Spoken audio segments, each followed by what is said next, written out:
Tamil News. TBC-யின் தலைப்புச் செய்திகள். தமிழ்த் தலைவர் சம்பந்தன் அவர்களின் பூதவுடலுக்கு அரசியல்வாதிகளும் பொதுமக்களும் அஞ்சலி செலுத்தி வருகின்றனர். யார் ஆட்சிக்கு வந்தாலும் தற்போது முன்னெடுக்கப்படும் பொருளாதார கொள்கைகளில் இருந்து பின்னோக்கி செல்லவே முடியாது என்று ஜனாதிபதி குறிப்பிட்டார்.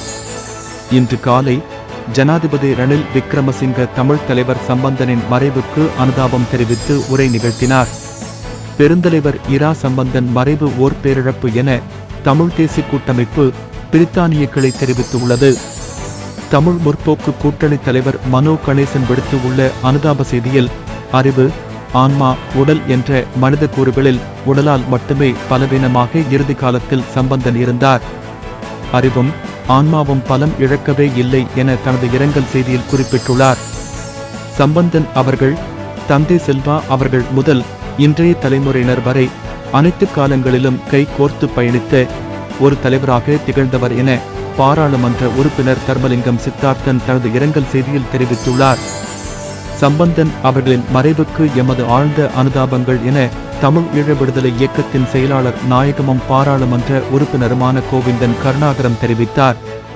ரணில் விக்ரமசிங்க தலைமையின் கீழ் எந்தவொரு முயற்சியையும் ஆதரிக்கப் போவதில்லை என்று எதிர்க்கட்சி தலைவர் சஜித் பிரேமதாச தலைமையிலான ஐக்கிய மக்கள் சக்தியின் பாராளுமன்ற குழு இன்று ஏகமனதான தீர்மானம் ஒன்றை நிறைவேற்றியிருக்கிறது.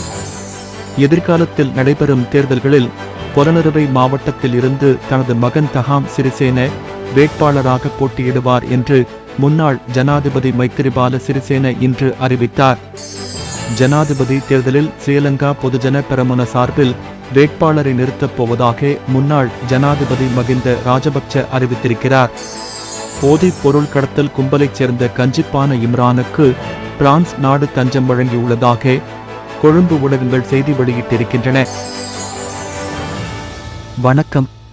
நீங்கள் இணைந்திருப்பது தமிழ் மாலை செய்திகளுடன். இனி விரிவான செய்திகளை பார்ப்போம். கடன் மறுசீரமைப்பு உடன்படிக்கைகள் தொடர்பில் பாராளுமன்றத்தில் இன்று காலை உரையாற்றிய ஜனாதிபதி விக்ரமசிங்கே, பாராளுமன்றத்துக்கு உள்ளேயும் வெளியேயும் பல்வேறு நபர்கள் கடன் மறுசீரமைப்பு தொடர்பில் பொய்யான பிரசாரங்களை மேற்கொண்டு வருவதாக குறிப்பிட்டார். நாட்டுக்கு சரியான கொள்கைகளுடன் அரசாங்கம் முன்னோக்கி சென்று கொண்டிருக்கும் போது விமர்சனங்களை செய்து கொண்டிருப்போர் அதிகாரத்துக்கு வருவதற்காக வெவ்வேறு கதைகளை புனைந்து வருகிறார்கள். கடன் மறுசீரமைப்பு செயல்முறையில் வெற்றி பெற்ற நடுத்தர வருமானம் கொண்ட நாடுகள் மத்தியில் இலங்கை முன்னணியில் இருக்கிறது. இது எமது நாட்டுக்கு கிடைத்த தனித்துவமான ஒரு வெற்றியாகும். யார் ஆட்சிக்கு வந்தாலும் தற்போது முன்னெடுக்கப்படும் பொருளாதார கொள்கைகளில் இருந்து பின்னோக்கி செல்ல முடியாது என்று ஜனாதிபதி குறிப்பிட்டார்.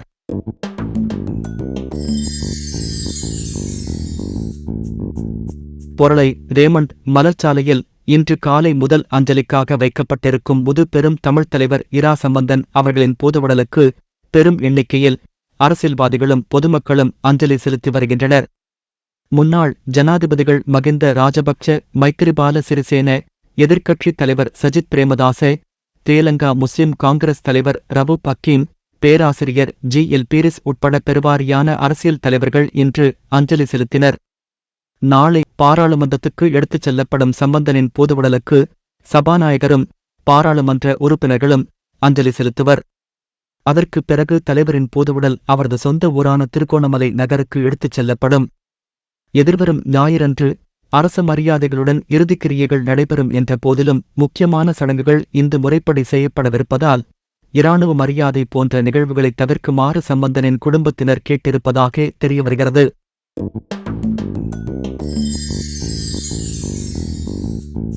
வெளிநாட்டு கடன் மறுசீரமைப்பு உடன்படிக்கைகள் தொடர்பாக பாராளுமன்றத்தில் இன்று காலை விசேட அறிவிப்பொன்றை செய்த ஜனாதிபதி ரணில் விக்ரமசிங்க, தமிழ்த் தலைவர் சம்பந்தனின் மறைவுக்கு அனுதாபம் தெரிவித்து உரை நிகழ்த்தினார்.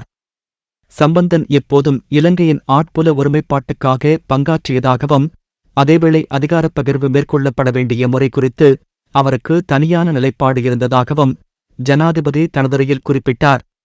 ஜூலை 1977 பொதுத் தேர்தலில் போட்டியிட்டு என்னுடன் பாராளுமன்றம் வந்தவர்களில் எஞ்சியிருந்த எனது சகாக்களில் ஒருவரான சம்பந்தனும் இப்போது எங்களுடன் இல்லை.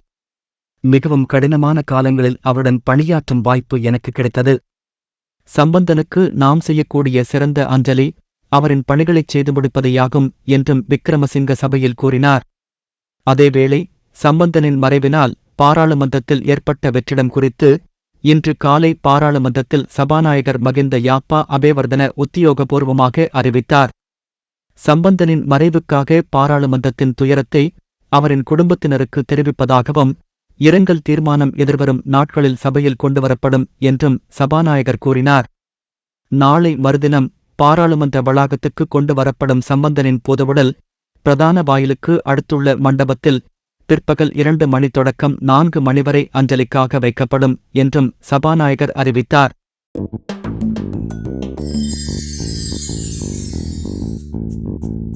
பெருந்தலைவர் சம்பந்தன் மறைவு ஓர் பேரிழப்பு என தமிழ் தேசிய கூட்டமைப்பு பிரித்தானிய கிளை தெரிவித்துள்ளது. காலமாகிவிட்ட மூத்த தமிழ் அரசியல் தலைவர் திரு சம்பந்தன் அவர்களின் மறைவு எமக்கு ஒரு பேரிழப்பாகும். 4 தசாப்தங்களுக்கு மேலாக ஈழத்தமிழ் அரசியலில் ஒரு காத்திரமான வகிபாகத்தை வகித்தவர். ஆயுதப் போராட்ட காலம், சமாதான காலம், ஆயுதப் போராட்டம் முடிவுற்ற பின்னரான இராஜதந்திர அணுகுமுறை காலம், இப்படி பல்வேறு அரசியல் சூழ்நிலைகளைச் சந்தித்தவர். இன்றைய நாடாளுமன்றத்தில் உள்ள மிக மூத்த அரசியல்வாதியாகவும் எதிர்தரப்பு அரசியல்வாதிகளாலும் மதிக்கப்படும் ஒரு தமிழ் பெருந்தலைவராகவும் இருந்தவர். இலங்கை தமிழரசுக் கட்சியின் தலைவராக இருந்து வழிநடத்தி பின்பு தமிழ் தேசிய கூட்டமைப்பின் தலைவராக 2 தசாப்தங்கள் இருந்து தனது அரசியல் ஆளுமையை வெளிப்படுத்தியவர். அமெரிக்க இராஜாங்க திணைக்களத்தின் அழைப்பின் பேரில் அமெரிக்கா சென்று எமது அரசியல் வரலாற்றையும் எதிர்பார்ப்பையும் மிகத் தெளிவாக அவர்களுக்கு எடுத்துரைத்து ஐக்கிய நாடுகள் மனித உரிமைச் சபையின் தீர்மானங்களை நிறைவேற்ற உதவியதோடு பல நாட்டின் தூதுவர்களை அவ்வப்போது சந்தித்து எமது நிலையை நன்கு எடுத்துக் கூறி வந்தார். உடல்நிலை தளர்ந்த நிலையிலும் முக்கிய சந்திப்புகளில் கலந்து கொள்ள தவறியதில்லை. அன்னாரின் இழப்பு ஈழத்தமிழர் அரசியலில் ஒரு வெற்றிடத்தை ஏற்படுத்திவிட்டது என்பதை மறுக்க முடியாது. அன்னாரின் குடும்ப உறவுகள், நண்பர்கள் மற்றும் தமிழ் தேசிய உணர்வாளர்கள் அனைவருக்கும் எமது ஆழ்ந்த இரங்கலை தெரிவித்துக் கொள்கின்றோம் என தமிழ் தேசிய கூட்டமைப்பு பிரித்தானிய கிளை தெரிவித்துள்ளது.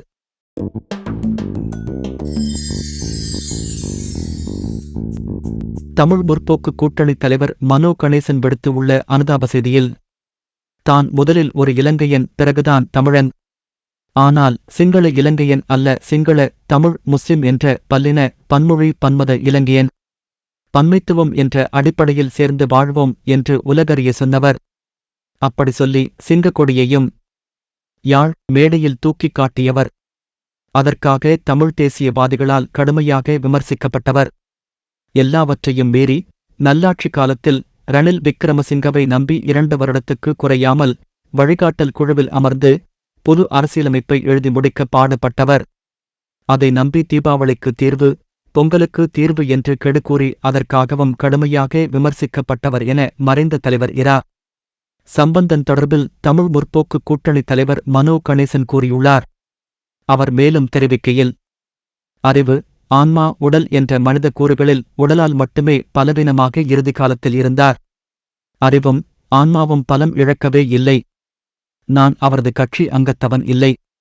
ஆனால் இந்த சிங்கக் கொடி முதல் வழிகாட்டல் குழு சம்பவங்கள் வரை எல்லாவற்றையும் அவருக்கு மிக பக்கத்தில் இருந்து நேரடியாக பார்த்தவன் நான். அவரை மதித்து அவரை பயன்படுத்தி பிரிபடாத இலங்கைக்குள் தீர்வு தேடத் தவறிய அனைத்து சிங்கள தேசிய கட்சிகளின் தலைவர்களும் இப்போது வரிசையாக வந்து இரா சம்பந்தனுடன் எனக்கு 30 வருட பழக்கம், 40 வருட பழக்கம், 50 வருட பழக்கம் என்று அளப்பார்கள். அதையும் உங்கள் சாகாத ஆன்மா எங்கோ இருந்த படி கேட்கப் போகிறது என தனது இரங்கல் செய்தியில் குறிப்பிட்டுள்ளார்.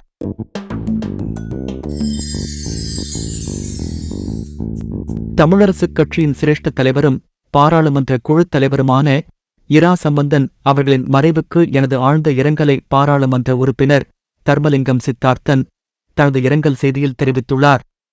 அவர் தனது இரங்கல் செய்தியில் மேலும் குறிப்பிட்டதாவது, தமிழ் மக்களின் தேசிய இன விடுதலைப் போராட்டத்தில் மிக நீண்ட காலமாக செயற்பட்டு வந்த சம்பந்தன் அவர்கள், தந்தை செல்வா அவர்கள் முதல் இன்றைய தலைமுறையினர் வரை அனைத்து காலங்களிலும் கை கோர்த்து பயணித்த ஒரு தலைவராக திகழ்ந்தவர். தேர்தல் அரசியலில் ஈடுபடும் வாய்ப்புகள் பல தடவைகள் தந்தை செல்வா அவர்கள் மூலம் கிடைக்கப் பெற்ற போதும் அவற்றைத் தவிர்த்து வந்த அதே நேரம் தமிழ் மக்களால் நடத்தப்பட்ட அறவழிப் போராட்டங்கள் பலவற்றிலும் முன்னின்று போராடியிருந்தார். 1961 ஆண்டில் எனது தந்தையார் உள்ளிட்ட பல தமிழரசுக் கட்சித் தலைவர்களின் பங்குபற்றுதலுடன் தந்தை செல்வா அவர்களின் தலைமையில் நடைபெற்ற சத்தியாகிரக போராட்டத்திலேயே சம்பந்தன் அவர்களுடன் இணைந்து செயற்படும் வாய்ப்பு முதலாக எனக்கு கிடைத்தது. எனது தந்தையாருடன் அவருக்கிருந்த பலமான நட்புறவு காரணமாக எனக்கும் அவருக்குமான உறவு அன்றைய நாள் தொட்டு சிறப்பானதாகவே அமைந்திருந்தது என தெரிவித்துள்ளார்.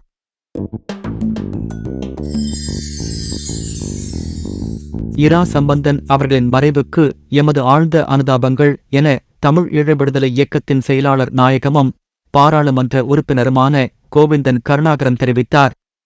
இது தொடர்பில் அவர் வெளியிட்டுள்ள அறிக்கையில், தமிழ் மக்களால் தமிழ்த் தேசிய பெருந்தலைவராக பார்க்கப்பட்ட தமிழ்த் தேசிய கூட்டமைப்பின் தலைவரும் இலங்கை தமிழரசுக் கட்சியின் முதுபெரும் தலைவரும் திருகோணமலை மாவட்ட பாராளுமன்ற உறுப்பினருமான இராஜவரோதயம் சம்பந்தனின் மறைவுக்கு தமிழ் ஈழ விடுதலை இயக்கம் ஆழ்ந்த அனுதாபங்களை தெரிவித்துக் கொள்கிறது. முதுபெரும் தலைவரும் திருகோணமலை பாராளுமன்ற உறுப்பினருமான இராஜவரோதயம் சம்பந்தன் அவர்களின் மறைவு தமிழ் மக்களின் அரசியல் உரிமை பிரச்சினை தீர்வுக்கான பயணத்தில் பாரியதொரு இடைவெளியை ஏற்படுத்தியிருக்கிறது. தந்தை செல்வநாயகத்தால் ஆரம்பிக்கப்பட்ட தமிழரசுக் கட்சியின் தலைவர்கள் வரிசையில் அமிர்தலிங்கம், சிவசிதம்பரம் போன்ற மறைந்த அரசியல்வாதிகள் வரிசையில் சம்பந்தனும் இணைந்து கொண்டுள்ளார். 2009க்குப் பிறகு தமிழ் மக்களின் உரிமைப் பேராட்டத்திற்கு தலைமை தாங்கியது மட்டுமல்ல, ஒருமித்த பிரிக்கப்படாத நாட்டுக்குள் பல விமர்சனங்களுக்கும் பலரது வேறுவிதமான விருப்பங்களுக்கு மத்தியிலும் தமிழ் மக்களது பிரச்சினைக்கு ஒரு சமஷ்டி முறையிலான தீர்வைக் கொண்டு வருவதற்கு முயற்சித்தார். அவ்வேளைகளில் மாறி மாறி வந்த அரசுத் தலைவர்களால் ஏமாற்றப்பட்டவர். அதே நேரத்தில் முஸ்லிம் மக்களையும் அவர்களது பிரச்சினைகளையும் சமாந்தரமாக அணுகுவதிலும் பின்னிற்கவில்லை. அதனால் தமிழ் மக்களிடமும் தமிழ் அரசியல்வாதிகளாலும் விமர்சனங்களுக்கும் உள்ளாகியிருந்தார் எனவும் குறிப்பிட்டுள்ளார்.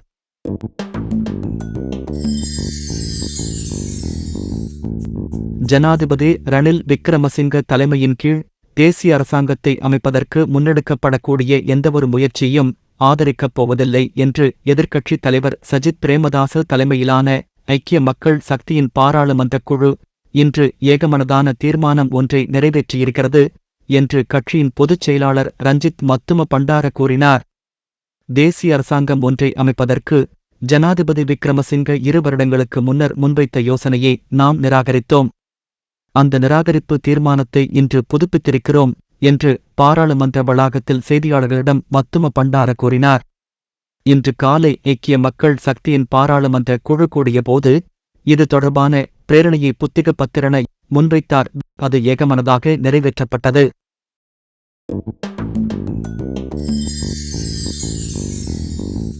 எதிர்காலத்தில் நடைபெறும் தேர்தல்களில் பொலனறுவை மாவட்டத்தில் இருந்து தனது மகன் தஹாம் சிறிசேன வேட்பாளராக போட்டியிடுவார் என்று முன்னாள் ஜனாதிபதி மைத்திரிபால சிறிசேன இன்று அறிவித்தார்.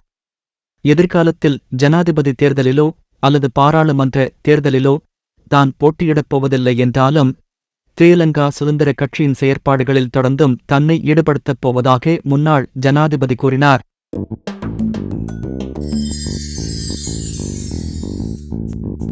ஜனாதிபதி தேர்தலில் ஸ்ரீலங்கா பொதுஜன பெரமுன சார்பில் வேட்பாளரை நிறுத்தப் போவதாக முன்னாள் ஜனாதிபதி மகிந்த ராஜபக்ச அறிவித்திருக்கிறார்.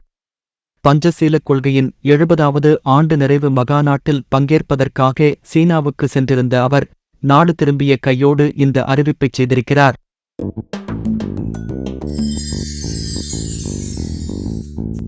போதைப் பொருள் கடத்தல் கும்பலைச் சேர்ந்த கஞ்சிப்பான இம்ரானுக்கு பிரான்ஸ் நாடு தஞ்சம் வழங்கியுள்ளதாக கொழும்பு ஊடகங்கள் செய்தி வெளியிட்டிருக்கின்றன. இலங்கையின் பாதாள உலகக் குழுவின் தலைவர் ஒருவர் வெளிநாட்டில் தஞ்சப் பாதுகாப்பு பெறுவது இதுவே முதல் தடவை என்றும் அந்த ஊடகங்கள் சுட்டிக்காட்டியுள்ளன.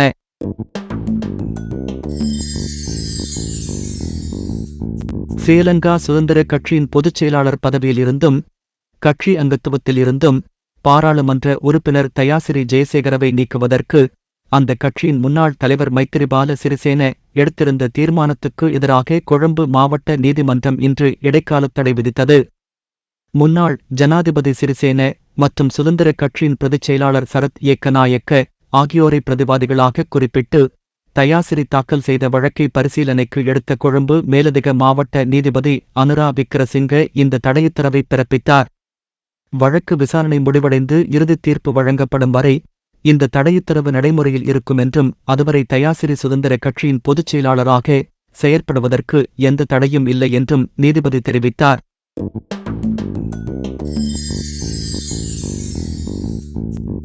தேர்தலுக்கு முன்னதாக எதிர்க்கட்சித் தலைவர் சஜித் பிரேமதாச இந்தியாவுக்கு விஜயம் செய்வதற்கு ஏற்பாடுகளை செய்து வருவதாக ஐக்கிய மக்கள் சக்தியின் பொதுச் செயலாளர் ரஞ்சித் மத்தும பண்டார தொலைக்காட்சி பேட்டியொன்றின் போது தெரிவித்தார்.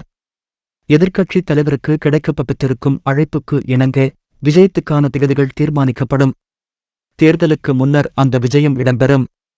தேர்தலுக்கு பிறகு புதுடில்லிக்கு போவதில் அர்த்தமில்லை என்றும் மத்தும பண்டார அந்த பேட்டியில் கூறினார். அந்த செய்தியோடு நிறைவுக்கு வருவது இன்றைய தமிழ் மாலை செய்திகள். மீண்டும் நாளை காலை வழமை போல் சந்திக்கலாம். வணக்கம்.